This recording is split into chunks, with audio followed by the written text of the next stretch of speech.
Muy buenas, profesora. En este caso le explicaremos examinar un número 3, en el cual es el punto isoeléctrico de las proteínas. Si bien el punto isoeléctrico de las proteínas es el pH en el cual una proteína tiene una carga igual a 0, lo cual resulta en la mínima solubilidad y precipitación. En este punto puede variar de cada proteína, depende de la proporción de los grupos carboxilo libres y los amino libres de la molécula proteica. En el punto isoeléctrico, las proteínas exhiben propiedades específicas como cambios en la hidratación, viscosidad, gelificación, turbidez, fuerza de gel, poder de espumado y cianeresis, lo que afecta su interacción con otros ingredientes en diversas aplicaciones culinarias. Ahora bien, en el punto de la bioquímica, el pH de una proteína muestra un mínimo de solubilidad, es su punto isoeléctrico o pH isoeléctrico, definido como el valor de pH al que una molécula posee una carga neta de 0 y es incapaz de desplazarse a un campo eléctrico. Estas condiciones no existen repulsión electrostática ante moléculas de proteínas vecinas y tienden a coalescer y flocular o precipitar según sea el caso. En ese caso, mediremos el punto isoeléctrico de la caseína. Muy bien, ahora toca hablar sobre el desarrollo de la práctica. Para esto, primero empecemos con la determinación del punto isoeléctrico de la caseína. Para esto, tomaremos 9 tubos de ensayo y los marcaremos del número del 1 al 9. A continuación, necesitamos ocupar la tabla que la práctica proporciona para agregar los contenidos en mililitro de cada uno de los componentes que en ese se marcan. Después, o a continuación, se tiene que agregar 1 mililitro de caseinato de sodio al 0.1 normal y agitar.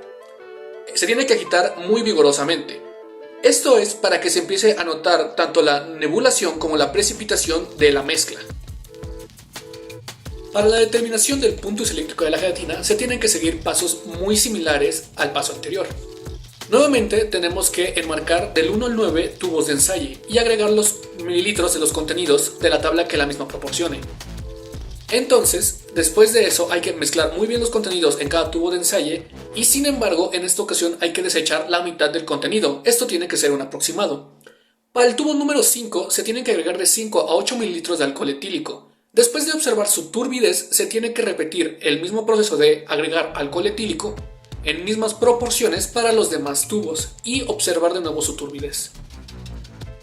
Si bien ya expliqué que el punto isoeléctrico de una proteína es el pH en el cual una proteína tiene una carga igual a 0, pues en este punto ese concepto es relevante en los aminoácidos y en las proteínas, donde la carga neta de la molécula se ve influenciada por la concentración de iones hidrógeno en el medio, lo cual determina su comportamiento eléctrico y solubilidad.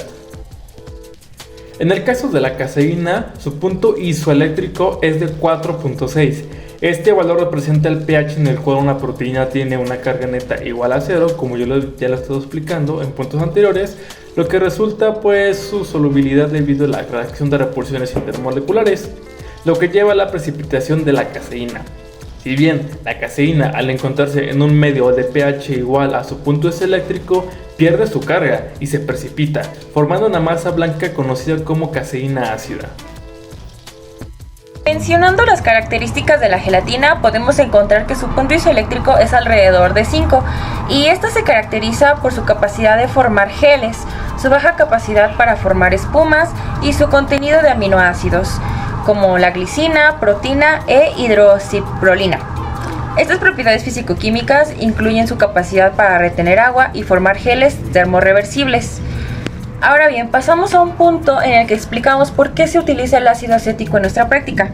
El ácido acético es conocido por ser un ácido débil, por lo que actúa como un regulador de pH. Al poder controlarlo, podemos encontrar el punto casi exacto donde la proteína presenta una carga neutra. También para eso ocupamos la ecuación de Henderson-Hasselbalch. Esta ecuación se utiliza para relacionar el pH de una solución con el pKa de un ácido débil y la concentración en su forma ácida. Y básicamente conjugada también es útil para calcular el pH de una solución. Bien, pasemos al agente precipitante. En este caso, nuestro agente precipitante será el etanol, que va a actuar en proteínas desnaturalizándolas, a romper los enlaces de hidrógeno en las estructuras secundarias, terciarias y cuaternarias de las proteínas. El etanol va a formar nuevos enlaces de hidrógeno en los aminoácidos. Esto esto lo va a exponer como aminoácidos hidrófobos en la superficie y va a cambiar la conformación de la proteína desnaturalizándola. Hablemos un poco de la reacción del alcohol etílico y la gelatina. ¿Por qué sucede esta reacción? ¿Por qué sucede esta precipitación y esta turbidez? Bueno, más que nada es porque el alcohol etílico lo que hace es desnaturalizar a las proteínas de la gelatina. Esto hace que éstas se precipiten al fondo o fuera de la solución, que sería la gelatina, o en este caso la mezcla de ambos. ¿Y esto por qué ocurre? Esto más que nada ocurre porque el alcohol es un solvente polar y eso altera la estructura de dichas proteínas que estén en la gelatina.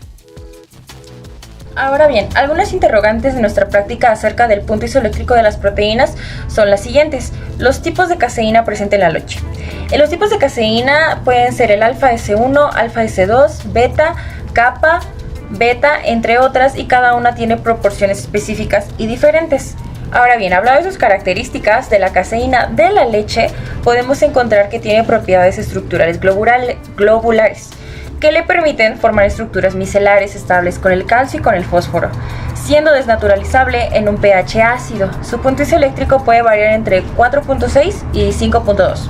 Ahora bien, también refiriéndonos a la grenetina o gelatina, esta puede ser de origen animal, como obtenida de huesos y de piel de animales, o también puede ser de origen vegetal, que puede ser obtenida mediante las algas. Existen diferentes tipos de gelatina, como la gelatina tipo A y tipo B, y estas varían más que nada en su proceso de obtención. Ahora bien, en conclusión, ¿por qué es importante esto en la bioquímica?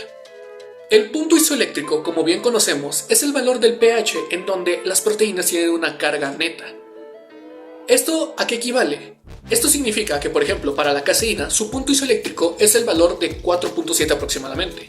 Y esto se puede replicar también para el de la gelatina, que es entre 4.7 y 5.2. Pero entonces, ¿esto qué nos da de enseñanza? Esto, más que nada, nos sirve para saber el carácter de las proteínas, cuándo son desnaturalizadas, cuándo son precipitadas, y saber muy bien, por ejemplo, qué buffer elegir o cómo estas reaccionan con el alcohol etílico.